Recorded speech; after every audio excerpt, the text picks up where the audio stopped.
essentiellement deux façons de gâcher une trilogie. Soit que le premier est moins bon, auquel cas tu lis pas les autres puis tu ne sais pas que c'est gâché, ou le dernier est moins bon. Ce qu'on appelle rater l'atterrissage. Puis dans le cas de la trilogie Madadam, c'est clairement le cas du dernier qui est pas juste moins bon, mais c'est vraiment c'est un écrasement. Ça va pas bien. Fait que on va regarder. Aujourd'hui, on va parler de pourquoi. Qu'est-ce qui est arrivé en fait? Comment c'est arrivé? Ok? Puis bon, en tout cas, il va falloir que je parle de toute évidemment la trilogie pour ça. Donc, divulgachi. Hein? Je vais pas me retenir ici là parce que je pense pas que c'est très très important en fait. Il n'y a pas de gros suspense sur grand chose globalement. Ce qui est peut-être un des problèmes. Ben déjà parlons des livres en tant que tels. Le premier livre c'est Oryx and Crake. Dans le c'est ça, déjà l'histoire générale là, de Madadam c'est l'apocalypse essentiellement. C'est post-apocalyptique. Puis c'est un apocalypse qui est un virus. Puis un virus vraiment fait exprès. Là. C'est pas c'est ça. Pas une sortie de labo ou quoi que ce soit. Là. C'est l'humanité détruit l'humanité. Puis c'est ça. Fait que globalement, ok, fait que là, le premier, qu'est-ce qui se passe dans le premier? On a Jimmy qui s'appelle Snowman là, après l'apocalypse. Puis Jimmy / Snowman, qu'est-ce qu'il fait? Après l'apocalypse, il est occupé à survivre, ok? Puis à se remémorer les moments pré-apocalypse. Donc, dans tout le premier, c'est l'histoire de comment lui en est arrivé là. Et puis, vu qu'il a joué un rôle vraiment quand même important dans l'apocalypse, c'est vraiment l'histoire de lui puis les gens qu'il a côtoyés. Donc, Craig, qui est un peu un genre de génie mal adapté, qui est vraiment celui qui a causé l'apocalypse, mais avec son aide. Là. Puis Oryx qui aidait aussi là, Craig là, à détruire le monde, mais sans le savoir essentiellement. Puis déjà dans le premier, on établit vraiment des thèmes là, de oui, apocalypse, mais avant. Ce qui est le fun, c'est que c'est déjà le futur avant l'apocalypse, tu sais. Fait qu'il y a vraiment des affaires de comme. Des affaires de dystopie, en fait. Tu sais, il y a vraiment des parties où est-ce que tu dis, ah ouais, ça c'est fucké, tu sais. Puis il y a beaucoup d'affaires fuckées avant l'apocalypse, puis Margaret Atwood est vraiment bonne pour ça. Hein. Les dystopies, là, les sociétés qui marchent pas vraiment bien, tout ça.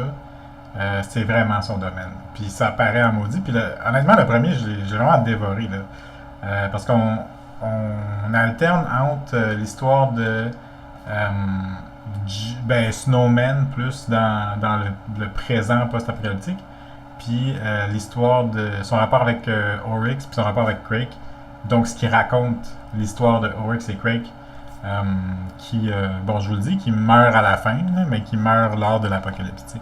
Donc c'est pas tellement surprenant vu qu'il est tout seul déjà dans le roman. T'sais. Ce qui est intéressant, c'est les personnages qui reviennent en fait, qui vont revenir dans les livres d'après, dans les deux d'après. Donc on a les Children of Craig qui sont comme des espèces d'humains un petit peu parfaits entre guillemets, là, mais il y a beaucoup de côté plantes, il y a beaucoup de côté c'est des humains qui en sont pas vraiment essentiellement.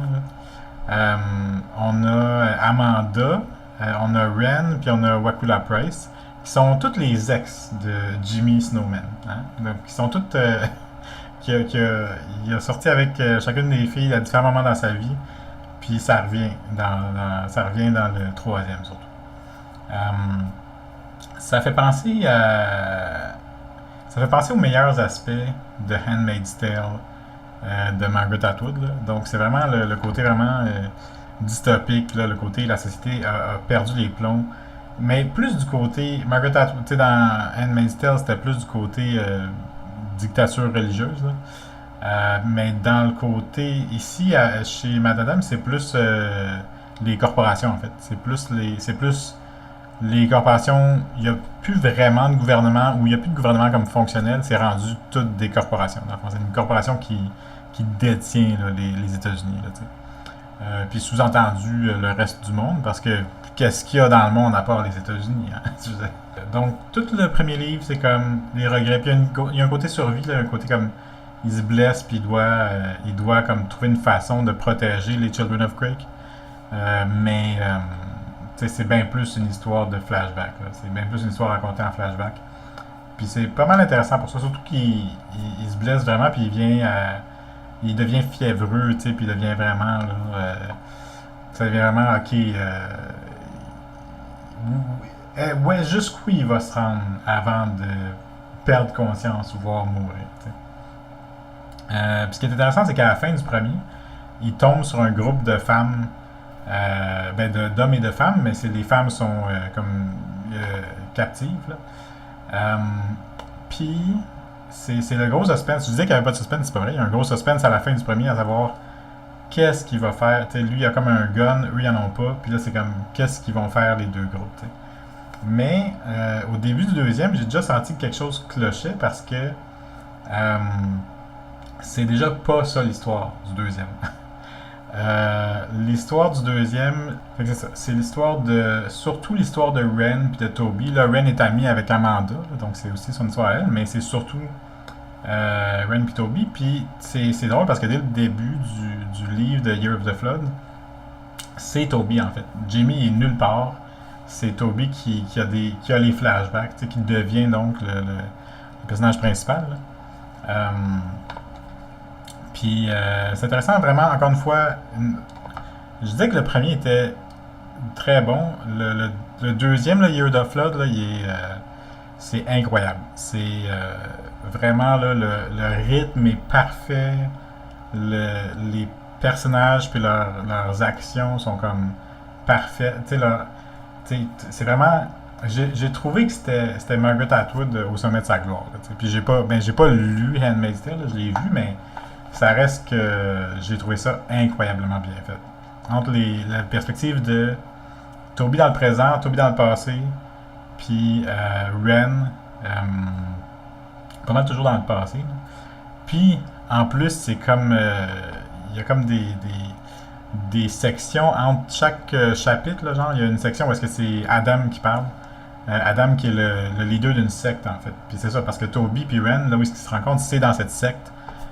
Cette secte essentiellement de croyants de l'apocalypse, là, tu sais. Puis c'est là, justement, où est-ce que c'est l'histoire de comment il se prépare à l'apocalypse, puis celle-ci finit par arriver, tu sais. Fait que ils font face à l'apocalypse, essentiellement. Puis c'est vraiment l'histoire de comment ils survivent, puis comment ensuite... C'est ça, ils commencent par survivre, puis après... c'est pas tellement ils commencent par survivre. Ils commencent par vivre dans la secte, puis comme à la fin, c'est l'apocalypse, puis c'est ça. Puis, bon, ce qui m'a aussi un peu déçu au début, mais c'était correct finalement parce que c'était tellement bon que je pouvais pas lui en vouloir, là, mais c'est que Jimmy est pas tellement dans l'histoire, à part comme justement quand il est avec Ren, là, mais c'est quasiment rien comme bout. Là. Ce qui rend vraiment le roman ultra dynamique, là, c'est vraiment la structure de présent-passé plus une petite prière de Adam One tout le long. Là. Fait que ça, c'est vraiment fascinant. Puis aussi le côté secte, en fait, parce que ils sont dans une secte, mais c'est pas une secte. Le leader de la secte, il croit pas, puis il fait pas tellement semblant d'y croire, tu sais. C'est quasiment une secte d'une certaine façon agnostique ou naturaliste. Une secte qui est vraiment plus dans l'idée de dire oui, il y a des croyances, mais comme c'est bien plus l'idée de pratiquer les compétences qui vont servir après l'apocalypse. Qui finissent d'ailleurs à bien être utiles parce que c'est parce que ça arrive. Donc c'est ça. Puis je pense un peu aussi à Hyperion. J'ai écrit comparer Hyperion dans le sens que Hyperion, ce qui était le fun, c'était justement ce côté, tu sais, que c'était comme divisé par petite histoire. Puis ici, c'est pas divisé par, mais c'est deux histoires en fait qui se déroulent un peu en même temps, mais avec des personnages qui se croisent pas jusqu'au au moins au milieu de l'histoire. Là, Puis c'est ça. Puis vraiment là, dans ce roman-là, Toby, elle passe, tu sais, elle commence, c'est comme une petite fille essentiellement, là, c'est comme une ado qui sait rien de la vie. Puis à la fin, c'est comme elle a changé de face. Là. Elle a changé, elle s'est fait changer sa couleur de peau pour pouvoir s'échapper de la mafia essentiellement, quelque chose comme ça. Puis c'est ça. Par contre, ce qui est un peu moyen, c'est que déjà là, on introduit le concept d'avoir du. C'est comme ils ont des ennemis, là, dans le fond. Puis son ennemi à Toby, c'est comme un paintball. Là. Puis on va y revenir là, au concept de paintball. Là. Et non pas paintball, là, vraiment paintball, comme dans douleur. Euh, Puis le problème, c'est que il est introduit dans ce livre-là, mais il est pas le conflit n'est pas résolu à la fin du livre. Ce qui donne le troisième livre. Puis le troisième livre, d'après ce que j'ai dit, pensez-vous que ça devrait être l'histoire de tout le monde se rassemble, les trois personnages principaux se rassemblent, puis c'est l'histoire de comment ils interagissent? Parce que ça serait super intéressant. Mais c'est pas ça le troisième qu'on a eu. Je dirais, encore l'histoire de Toby, mais maintenant, il y a un peu toute sa gang. En fait, toute la gang de monde qu'elle connaissait dans la secte se sont plus ou moins retrouvés. Puis ils sont tombés sur justement Jimmy qui était comme fiévreux, là, tout ça. Mais dans la gang de Toby, il y a toutes les ex de Jimmy. Là. Puis d'ailleurs, il y en a une qui est justement pas dans la secte, là, mais en tout cas, c'est pas tellement important. L'important, c'est que Toby puis sa gang, essentiellement, Toby puis sa secte, ils sont rassemblés, puis ils survivent à l'apocalypse, mais surtout, ils ont comme le conflit justement avec les paintballers qui veulent les tuer, là, ou comme leur voler leur femme, là, parce qu'à la fin du deuxième, il y a vraiment une scène vraiment horrible là, où est-ce que Ren se fait capturer puis violer par les paintballers. Là. Puis il y a Ren et Amanda. Là. C'est comme ça c'est comme ça en fait qu'ils finissent le deuxième puis qu'ils commencent le troisième. Là. Fait que essentiellement ils sont intégrés à une genre de tribu. Là. Mais là, vous commencez peut-être à voir que coudonc, c'est donc pas la même affaire que dans le premier. Puis effectivement, il y a comme une dérive au fil de la trilogie où est-ce que dans le premier, c'est super intéressant parce que les thèmes, justement les thèmes qu'on aime dans le post-apocalypse, puis c'est quoi ces thèmes-là? Ben c'est, oui, la mort, puis la survie, puis la guerre, mais aussi la solitude, tu sais. Puis donc c'est quelque chose que moi j'aime beaucoup là, dans les trucs post-apocalyptiques, c'est qu'il y a quasiment toujours des gens qui sont confrontés à eux-mêmes parce qu'ils sont tout seuls sur Terre, ou l'équivalent. Là. Puis dans le premier, c'est vraiment fort parce que c'est ça, là, il est en train de virer fou parce qu'il n'y a pas assez de contacts sociaux. T'sais. Puis dans le dernier, ils sont rendus toute une ribambelle de survivants, puis t'es comme. La tension est pas vraiment là parce que tu te dis, ouais, ils sont comme en danger en tant que groupe face aux paintballers qui sont juste deux en passant. Là. Ou trois, là. Il y en a un qui meurt à un moment donné. Là. Mais ils sont en danger en tant que groupe, mais tu sais, c'est pas. Les chances que tout le groupe meure sont assez faibles justement. Fait que soit tu t'attaches au groupe, auquel cas c'est sûr qu'il va survivre, ou tu t'attaches à Toby, parce que c'est vraiment plus l'histoire de Toby, là, qui devient vraiment un self-insert de l'auteur, là, qui devient vraiment comme ouais. C'est une femme passée 50 ans qui se demande sur sa vieillesse. Tu sais, c'est pas des questions sur sa vieillesse puis tout ça, puis t'es comme. Il me semble que c'était pas l'histoire. C'était pas. C'était pas ça l'histoire au début, tu sais. Puis les thèmes justement de la vieillesse sont comme pas intéressants dans ce contexte-là, dans le sens que. Ouais, ok, c'est plate, là, mais tu sais, c'est comme. Ils survivent à des mutants, puis à des humains. Des humains qui sont rendus ultra sociopathes, psychopathes, tueurs. Puis là, elle est comme ah, tu sais, mes articulations sont plus aussi bonnes qu'avant. Puis c'est comme ouais, ok. T'sais. Ils ont fait ça dans. Stephen King avait fait ça dans The Dark Tower, mais tu sais, c'était C'est un peu tout le long. Tu sais, là, c'est plus comme. Et soudainement, elle est vieille. Puis c'est drôle parce qu'il s'est passé plusieurs années entre, justement, quand le. Ben, pas tant que ça, mais quand même quelques années entre le début puis le. Entre le premier puis le dernier. Puis t'es comme, ouais, as-tu comme eu une crise existentielle? Euh, Fait que c'est ça. Puis ce qui est vraiment très plate, c'est que ça finit. Tout le livre se passe, puis c'est la moitié de l'histoire de Toby, le troisième, ok? C'est la moitié de l'histoire de Toby, puis la moitié de l'histoire de Zeb. Puis si vous n'avez pas à ce moment-ci, c'est qui Zeb? C'est parce que c'est pas vraiment important. C'était un gars qui était dans la secte avec Toby, mais Toby est amoureuse de Zeb. Fait que c'est un peu. Sa seule importance, c'est en tant que son amoureux, en fait. T'sais, puis ses histoires sont cool, là, puis il est comme. Puis, mais il y a déjà le problème, Zeb, d'être un peu trop. Il est trop fort, en fait. Il est OP, tu sais. C'est comme. Il est pas tuable. Il a tout le courage de. Tu sais, il a le courage de faire face aux situations, mais la sagesse de s'en aller quand il faut. Puis comme. Il a juste pas de défauts, essentiellement. L'autrice essaye de donner des défauts en. Tu sais, c'est comme un gars qui aime coucher avec les femmes, là, quelque chose du genre, mais tu sais, c'est comme. Ouais, genre, dans leur société d'anarchistes, secte apocalyptique, là, tu sais. Fait que, bon, tu sais. Fait que t'as l'histoire, dans le fond, de Toby, qui est pas tuable parce que c'est le personnage principal, puis de Zeb, qui est pas tuable parce qu'il est trop parfait. Fait que. D'où vient la tension, mais il n'y en a pas vraiment. Fait que c'est comme.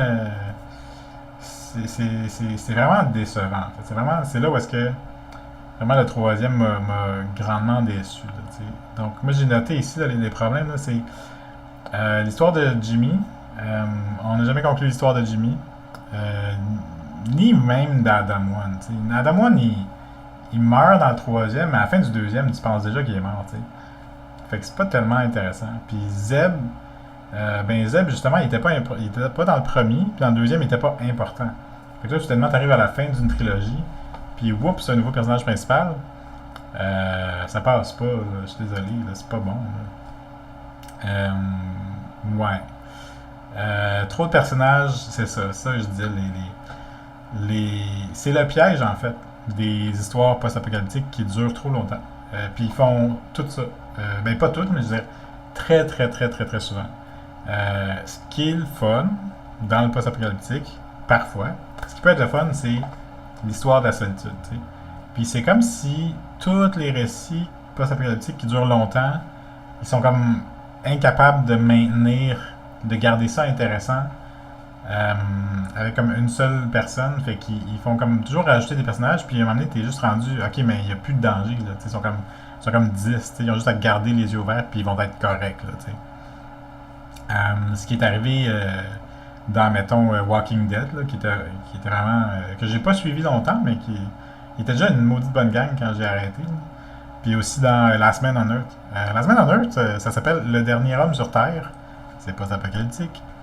Et puis, c'est ça, il se retrouve à être vraiment une méchante gang de pas Last Man, finalement.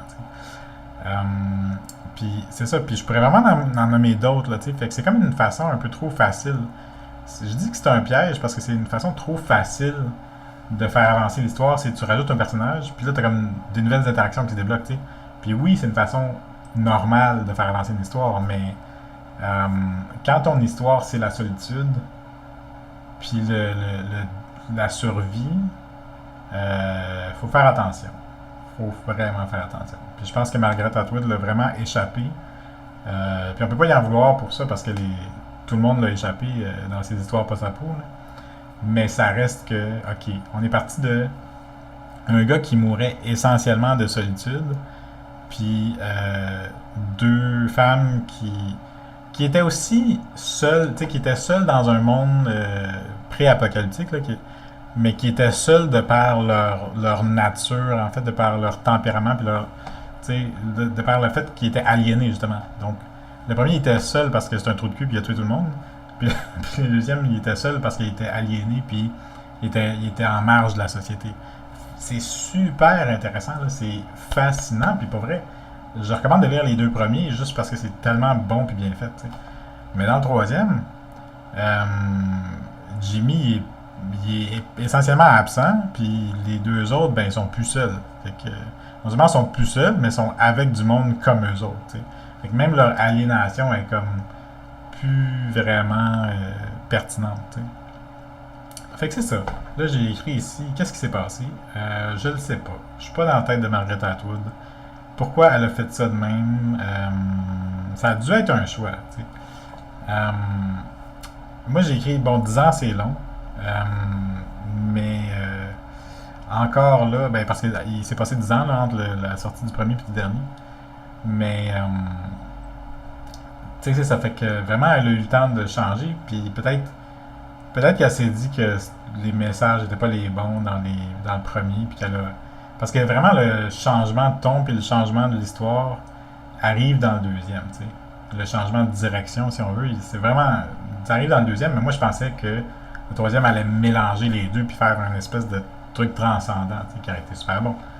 Mais là, c'est comme si elle avait fait un premier, puis là, t'es comme. Ouais, il n'y a plus, vraiment de place où aller avec ça. C'est comme si elle s'est peinturée dans un coin, là, comme on dit. Elle aimait pas. Mon impression, c'est qu'elle aimait pas le personnage de Jimmy qu'elle a créé. Après, quand il fallait y revenir, ça y tentait plus, essentiellement. C'est juste mon impression, là. Moi, je me suis dit que c'était peut-être aussi le succès de Handmaid's Tale, là. Mais c'est parce que, c'est ça, avant 2017, la trilogie, tu sais, Handmaid's Tale est sorti comme en 2017, il me semble, là. Fait que la trilogie Madame est sortie plusieurs années avant ça, fait que je sais pas exactement. Trilogie de, pas la trilogie, mais tous les livres de Handmaid's Tale, c'est longtemps avant ça, mais justement, j'ai de la misère à concevoir, là, qu'est-ce qui s'est passé. Mais je pense vraiment, je m'en tiens à ma théorie que 10 ans c'est long, puis ça ne tentait plus d'écrire Jimmy, fait qu'elle a écrit d'autres choses à la place, t'sais. Puis comment ça pourrait être mieux? Là, j'ai écrit remplir ses promesses, ok? Les promesses, ça c'est quelque chose que... qui c'est qui en parle beaucoup? Je pense que Sanderson en parle beaucoup du concept de promesses dans la narration, là. C'est des promesses narratives. Tu as des promesses au début du livre. Les promesses, ça, c'est dans le sens de dire, quand tu écris ton premier chapitre, puis tu as un gars dans le post-apo qui est un trou de cul, ben, ta promesse, c'est ce gars-là va avoir une histoire, puis on va comme résoudre. Puis surtout, d'habitude, tu y mets comme un genre de problème au début, puis la promesse, c'est on va résoudre le problème d'ici la fin du livre. Dans le cas des trilogies, c'est un petit peu plus compliqué dans le sens que souvent le premier sert vraiment de mise en situation, là. Mais ça reste que il y a souvent des promesses dans le premier dans le sens, ok, souvent c'est, on va dire, on établit un empire maléfique, puis on s'attend à ce qu'à la fin de la trilogie, ben, on s'attend à ce que ce soit ça le gros but de la trilogie, c'est de vaincre l'empire maléfique ou quelque chose de genre, t'sais. Fait que t'as comme un gros arc narratif qui est juste comme prépondérant, qui est comme par-dessus tout, mais dans un livre, à chaque livre, t'as comme un petit bout de l'histoire qui est résolu, t'sais. Puis là, le problème, c'est remplir ses promesses, c'est, ben, dans le premier, elle nous a promis que Jimmy ferait quelque chose, ou réussirait à soit réussirait, échouerait, mais il se passerait quelque chose entre Jimmy et les Children of Creek. Puis c'est ça, c'est pas arrivé, elle a abandonné le personnage, tu sais. Fait que ça vient avec mon deuxième point de pas trop s'attacher à nos personnages, dans le sens que ça donne l'impression que elle s'est vraiment trop attachée à Toby en l'écrivant, qui est probablement justement qui représente Margaret Atwood d'elle-même. Ça donne l'impression qu'elle s'est comme trop attachée puis qu'elle s'est dit c'est puis de la merde le troisième, ça reste l'histoire à Toby puis son chum. Puis c'est ça, tu sais, donc faites pas ça, Bobby. Rester dans les forces du genre. Ouais, ça c'est une autre façon que ça aurait pu être mieux, rester dans les forces du genre. Ben je l'ai dit tantôt, là, le truc de solitude. T'sais, l'apocalypse, c'est vraiment un endroit vaste et vide, normalement. Puis il n'y avait pas juste le fait qu'il était tout seul, il y avait le fait qu'il y a des monstres aussi. Là. Je n'ai pas beaucoup parlé, là, mais les menaces environnementales sont constantes et omniprésentes et partout. Là. C'est des monstres, c'est des mutants, là. C'est comme des cochons mutants. Puis des ratons laveurs mutants, là, globalement. Puis ça, c'est quand même pas mal intéressant, mais c'est, ça devient justement plus un enjeu, aussitôt qu'ils sont une dizaine, une grosse gang. Fait qu'il y a de ça. Il y a deux affaires aussi qui sont vraiment globalement problématiques là, dans la série, là, qui marchent pas. Là. T'as les Children of Quake, puis t'as les Paintballers. Pourquoi? Parce que d'abord, les Children of Quake sont pas des humains, mais sont comme des humains génétiquement modifiés, là, tu sais. Puis justement, tu ne sais pas s'ils sont des humains ou pas avant qu'ils mettent une femme enceinte à la fin de la trilogie, essentiellement. Puis le gros problème avec ça, c'est que étant plus ou moins, comment dire ça, ils sont comme trop naïfs et innocents, puis ils sont plus du côté animal qu'humain, tu sais, même s'ils ont ils sont capables de parler puis ils développent des capacités, là, mais ils sont justement plus du côté animal, fait que c'est un peu dégueulasse il y a comme des relations sexuelles entre les femmes du groupe puis les hommes pas vraiment humains. C'est comme, tu sais, c'est vraiment comme. En plus, il y a beaucoup de descriptions de leur rituel sexuel, c'est vraiment comme gratuit, là, c'est vraiment comme pourquoi. Là. Fait que tout ça, je sais pas vraiment qu'est-ce qu'elle aurait pu faire avec. D'après moi, ça aurait été correct.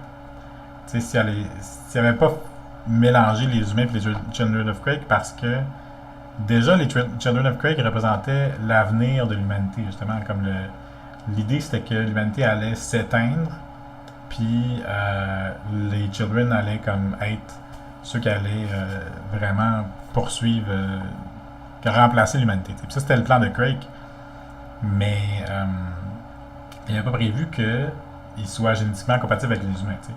Ce qui est déjà complètement ridicule, là, parce que en passant, ils sont comme plus des plantes que des humains. Là. Fait que c'est déjà pas mal weird. Là.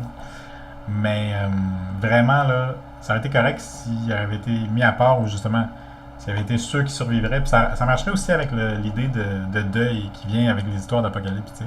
Parce que l'apocalypse, c'est le deuil de l'humanité, souvent. C'est ce qu'ils finissent très souvent par se rendre compte, c'est que c'est impossible de repeupler une planète quand t'es juste 10, 12 ou même 80 êtres humains. Tu peux survivre à un petit moment donné, mais tu peux pas, tu peux plus rien avoir de vraie civilisation. T'sais. Mais Margaret Atwood a fini ça sur un côté plus positif, à part en plus qu'il y a comme plein de fins, là, puis comme au début c'est positif, puis là, tu sais, Toby vieillit et meurt, là, c'est comme on s'en fout. Mais c'est ça. Fait que vraiment, si tu fais des humains qui sont pas vraiment des humains, fais-les pas coucher avec tes humains, puis comme ensuite ils créent une nouvelle race, puis c'est comme voyons, c'est pas ça une. C'est pas que c'est pas ça une histoire post-apocalyptique, mais c'est pas touchant, tu sais. C'est pas cool, c'est pas touchant, c'est juste de la zoophilie avec des animaux plus intelligents. Voyons donc, là. Ça a aucun bon sens. L'autre problème, c'est plus un problème peut-être idéologique, là. C'est le problème des paintballers. Okay? Les paintballers, c'est qui ça? C'est des hommes qui ont survécu à des événements qui ressemblent à Hunger Games. Okay? Donc le gouvernement pré-apocalyptique disait les prisons sont trop pleines, ça prend une façon que les gens puissent éviter la prison, mais quand même risquer gros. Donc ils risquent leur vie. Là. C'est comme des matchs de gladiateurs. Là, mais plus à la Hunger Games où il faut qu'ils survivent plusieurs jours, tout ça. Fait que quand tu sors d'un paintball game une fois après, comme mettons une semaine, si tu survis une fois, t'es comme vraiment fucké. Si tu survis comme plusieurs fois, ça c'est vraiment le point de vue puis l'univers de Margaret Atwood. Aussitôt que tu y vas puis tu survis plusieurs fois, survivre c'est comme une personne sur 10 peut-être. Là. Fait que la deuxième fois ou plus, là tu deviens comme juste totalement, juste tu marches sur aux instincts, puis les instincts de tueur, puis de sexe, puis de manger, puis c'est ça ta vie. Puis la raison qu'elle semble avoir fait ça de même, c'est parce que comme ça lui donnait des méchants qu'elle pouvait juste tuer sans les humaniser, sans les... C'est ça, elle n'était pas obligée d'humaniser des méchants qui sont essentiellement juste comme des violeurs, psychopathes, tueurs en série, mais ce qui donnait aussi... Mais c'est comme un genre de... C'est comme aussi un genre de façon... On dirait qu'il fallait que ces méchants pour que l'histoire soit assez grimdark, peut-être, il fallait que ces méchants soient des violeurs, essentiellement. Puis probablement que ça ne tentait pas d'humaniser des violeurs, puis là, elle s'est dit, ah, ok, s'ils sont totalement fuckés par la société, c'est correct. T'sais. Mais c'est pas présenté comme étant, justement, c'est pas présenté comme étant du monde que la société vient détruire, puis qui se retrouve à l'état de bête, essentiellement.